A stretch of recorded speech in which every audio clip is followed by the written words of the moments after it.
Les figures de style.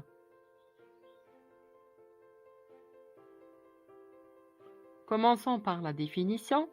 Une figure de style est un procédé d'expression qui s'écarte de l'usage ordinaire de la langue. À l'origine, les figures de style sont liées à la rhétorique, l'art du discours, et étaient très utilisées dans le but de convaincre son interlocuteur ou le séduire. Parmi les figures de style qu'on va voir, c'est les figures d'analogie, d'opposition, d'amplification et insistance, de substitution et d'atténuation. Commençons par les figures d'analogie. Sont des figures de style ou procédés d'écriture qui consistent à rapprocher deux éléments afin de les comparer. Parmi ces figures, on trouve la comparaison, la métaphore, l'allégorie, la personnification. La comparaison. Elle établit un rapprochement entre deux termes, le comparé et le comparant, à partir d'un élément qui leur est commun. La terre est bleue comme une orange. La terre, c'est le comparé. Comme, c'est l'outil de comparaison. Orange, c'est le comparant. Bleu, c'est le point commun. Métaphore. Elle établit une assimilation entre deux termes dont on n'utilise pas de mot outil de comparaison. Vous êtes mon lion, superbe et généreux. Cette fossile d'or dans le champ des étoiles. La personnification consiste à attribuer des propriétés humaines à un animal ou à une chose dans le but de les faire parler ou agir. Un soir, j'ai assis la beauté sur mes genoux et je l'ai trouvée amère. L'allégorie est la représentation d'une idée ou d'une notion abstraite de manière concrète. Je vis cette faucheuse, elle était dans son champ. Elle allait à grands pas, moissonnant et fauchant. Ici, la faucheuse, c'est-à-dire la mort. Dans un autre exemple, on peut dire que la colombe, c'est la paix.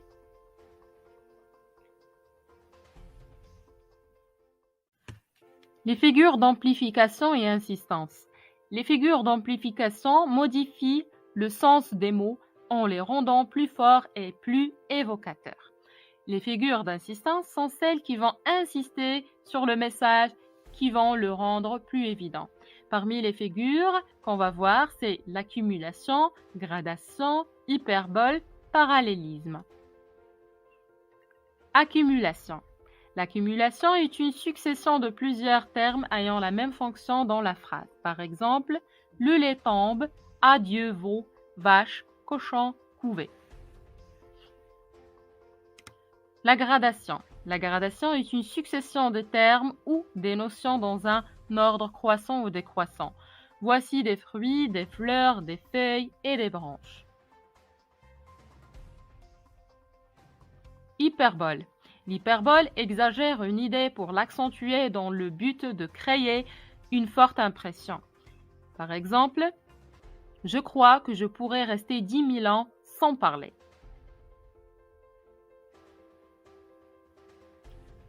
Le parallélisme. Le parallélisme est une répétition d'une structure grammaticale dans une phrase ou dans un texte.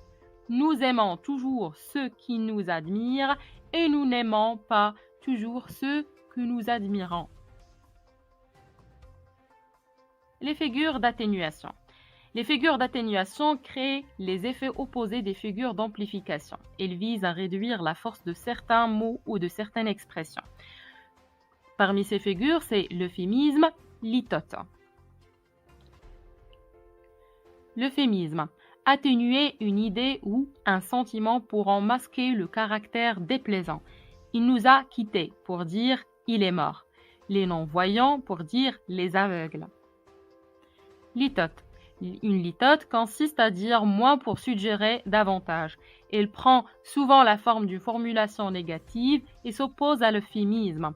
Va, je ne te hais point. C'est pour dire que je t'aime. Elle n'est pas mauvaise, cette tarte. pour dire qu'elle est bonne.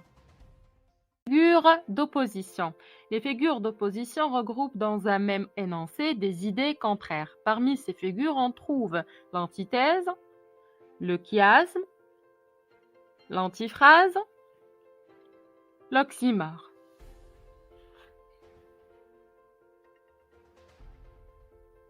L'antithèse. Une antithèse consiste à rapprocher deux termes qui s'opposent pour en renforcer le contraste.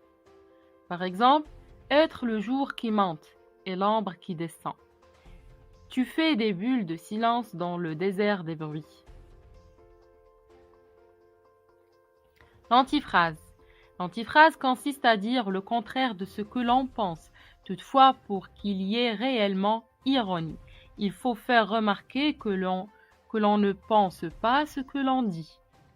Félicitations, tu as un cœur d'or. Métaphore pour reprocher à quelqu'un son manque de gentillesse. Le chiasme. Le chiasme est une figure dans laquelle les contraires s'opposent en symétrie dans une forme AB, BA. Par exemple, il faut manger pour vivre et non vivre pour manger. L'oxymore, c'est une association de deux termes contradictoires dans une même expression. Par exemple, cette obscure clarté qui tombe des étoiles. Figures d'opposition. Les figures d'opposition regroupent dans un même énoncé des idées contraires. Parmi ces figures, on trouve l'antithèse, le chiasme, l'antiphrase, l'oxymore.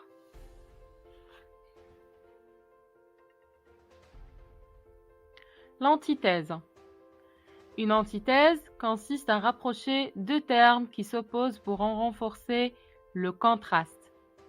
Par exemple, être le jour qui monte et l'ombre qui descend. Tu fais des bulles de silence dans le désert des bruits. L'antiphrase. L'antiphrase consiste à dire le contraire de ce que l'on pense. Toutefois, pour qu'il y ait réellement ironie, il faut faire remarquer que l'on ne pense pas ce que l'on dit. Félicitations, tu as un cœur d'or. Métaphore pour reprocher à quelqu'un son manque de gentillesse. Le chiasme. Le chiasme est une figure dans laquelle les contraires s'opposent en symétrie dans une forme AB, BA. Par exemple, il faut manger pour vivre et non vivre pour manger. L'oxymore, c'est une association de deux termes contradictoires dans une même expression. Par exemple, cette obscure clarté qui tombe des étoiles. Les figures de substitution. La figure de substitution établit un lien d'équivalence entre deux mots ou expressions. Elle provoque une surprise, une attente, un euphémisme, une appréciation ou une dépréciation. Et parmi ces figures, il y a la métonymie, la périphrase, la synecdoque. La métonymie. La métonymie est la figure de style dans laquelle on remplace un terme par un autre terme, qui lui est lié par un rapport d'identité. La cause remplace l'effet, le contenant remplace le contenu. Par exemple, je bois un verre, ce n'est pas le verre, mais son contenu qu'on boit. Remplacement du contenu par le contenant.